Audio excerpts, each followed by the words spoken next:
SNU 아이 클리닉. 평소에 눈 건강을 자신하시던 분들도 어느 순간 시야가 예전 같지 않다는 느낌을 받으실 때가 있으실 겁니다. 아, 나도 이제 노안이 온 건가 하며 돋보기를 찾으시곤 하는데요. 이러한 증상들이 노안보다는 황반변성에 의한 것일 수도 있어 주의가 필요합니다. 황반변성의 초기 증상은 노안과 달리 푸른 빛이 망막 내부에서 흩어지면서 마치 안개가 낀 것처럼 명암 구분이 모호해지는 것이 특징입니다. 다만 겪어보지 않은 입장에서는 이것이 초점이 안 맞은 건지 아니면 구분선이 뚜렷하지 않고 흐려진 건지 잘 구분하기 힘든 것이죠. 때문에 안타깝게도 우리는 이 중요한 초기 신호를 단순한 노화로 무시하기 쉬운데요. 더군다나 우리 뇌의 보정작용으로 인해 시야가 비교적 선명한 것처럼 착각하게 된다면 더욱더 이 신호를 무시하고 넘어가기가 쉽습니다. 매일 마주하는 풍경이 온전하게 보이는 것이 어쩌면 우리 뇌의 대뇌 피질이 보여주는 아주 정교한 보정작용 덕분일 가능성도 배제해서는 안 됩니다. 우리 뇌는 한쪽 시야가 흐릿해지더라도 반대쪽 정상 눈에 선명한 정보를 더 쉬워 화면을 합산해 버립니다. 심지어 양쪽 눈에 암점이 발생해도 그 빈 공간을 주변 패턴으로 자연스럽게 채워 넣는 양안 합상과 채워 넣기 작용을 발휘하게 되는데요. 이러한 뇌의 놀라운 보안 능력 때문에 한쪽 눈의 중심 시력이 서서히 저하되는 중요한 시기에도 일상생활에 큰 불편함이 없다고 안심하게 될 수 있습니다. 따라서 욕실 타일이나 달력에 선이 휘어 보이는 변시증을 스스로 느끼셨다면 이는 질환을 조기에 발견한 신호라기보다는 이미 망막 하부의 지지구조가 한계점을 넘어 서서히 변형되기 시작했다는 뒤늦은 발견일 확률이 높습니다. 눈 안에서는 과연 우리가 모르는 사이에 어떤 일들이 벌어지고 있었던 걸까요? 이를 이해하려면 전체 시력의 90%가 모여있는 핵심 부위인 황반을 살펴볼 필요가 있습니다.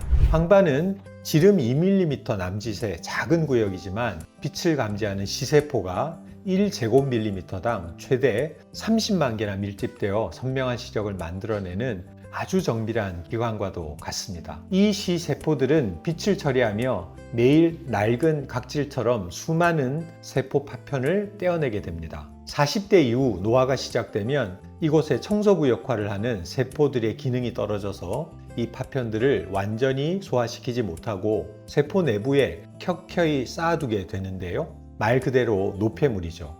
이렇게 망막 아래에 쌓인 치질과 단백질 덩어리, 즉 수분과 영양분의 통로를 방해하는 이 노폐물의 정체가 바로 오늘 말씀드릴 드루젠입니다. 침전물이 일종의 절연체 역할을 하게 되면서 앞서 말씀드린 황반변성 특유의 침침함을 유발하게 되는 것이죠.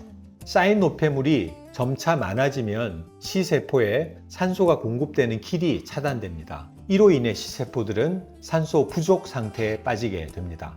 저산소증에 처한 망막은 조직을 보호하기 위해 새로운 혈관을 만들어내라고 명령하게 되는데요. 신호를 받고 자라난 신생혈관들은 기존의 방어벽을 뚫고 망막으로 자라 들어오지만 구조가 매우 취약하여 정상적인 혈압을 견디지 못하고 결국은 터지게 됩니다. 이렇게 손상된 혈관에서 흘러나온 혈액 속 철분은 시세포를 빠르게 산화시키는 페롭토시스라는 반응을 일으켜 단 몇 주 만에 황반 부위에 흉터를 남길 위험성을 내포하고 있습니다.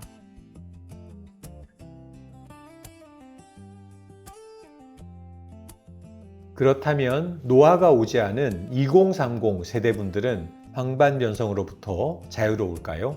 안타깝게도 꼭 그렇지만은 않습니다. 초고도근시 환자분들의 경우 안구가 앞뒤로 팽창하여 망막 역시 팽팽하게 당겨져 있는 상태인데요. 결국은 그 장력을 못 이겨 갈라지는 물리적인 파열선이 생길 수 있습니다. 노화로 인한 노폐물이 없더라도 찢어진 망막 방어막의 틈새로 약한 신생혈관이 쉽게 자라 들어오면서 젊은 나이임에도 출혈로 인한 시력 저하를 겪을 가능성이 생기게 되는 거죠. 이러한 위험으로부터 눈을 안전하게 지키고자 영양제를 많이들 섭취하실 겁니다. 특히 이미 질환이 진행되신 분들은 지푸라기라도 잡는 심정으로 고용량 안질환 영양제에 의존하시기도 합니다. 그러나 영양제 성분들은 증상을 완화시키기보단 더 진행하는 것을 늦춰주는 보조적인 수단일 뿐입니다. 단단하게 뭉쳐진 드루젠을 물리적으로 녹여 씌워주거나 이미 손상된 시세포를 다시 재생시키는 능력은 의학적으로 증명된 바가 없습니다.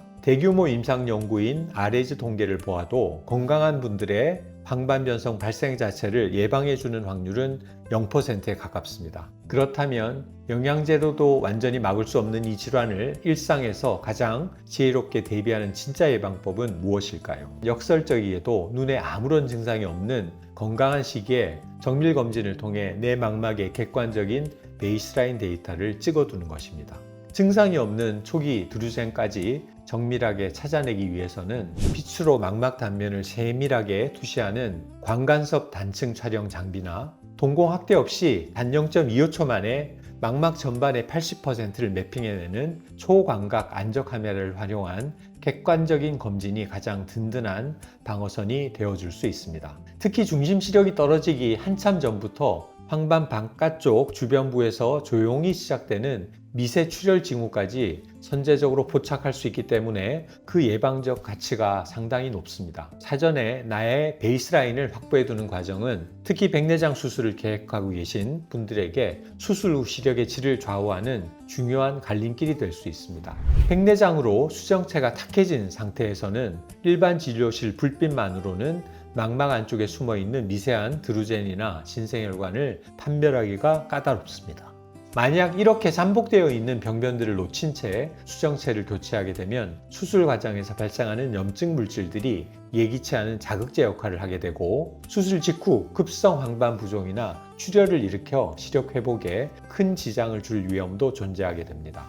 만약 정밀검진에서 출혈이 동반되는 습성 단계가 발견되더라도 너무 두려워하실 필요는 없습니다. 최근에는 눈 속에 항체 약물을 직접 투여해 원인 물질을 안전하게 억제하고 혈관의 붓기를 부드럽게 가라앉히는 치료법이 큰 성취를 이루고 있기 때문입니다. 결국 가장 중요한 것은 백내장이나 시력교정술처럼 눈의 구조를 바꾸는 큰 수술 전은 물론이고 40대 이후 노안이 시작되는 무렵에 정밀 진단 장비로 내 망막과 황반을 미리 체크해 보시고 명확히 증거를 남겨두는 겁니다. 훗날 시력 변화나 붓기가 발생했을 때 단순한 노화로 인한 회복 지연인지 기저질환의 변화인지 정확히 원인을 찾아 치료의 골든타임을 지켜주는 과학적인 나침반이 되어줄 것입니다.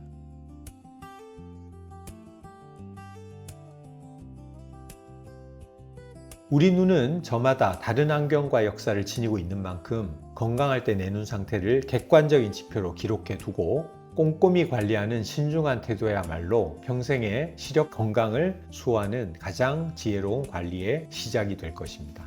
지금까지 SN요한과 대표원장 정의상이었습니다. 감사합니다.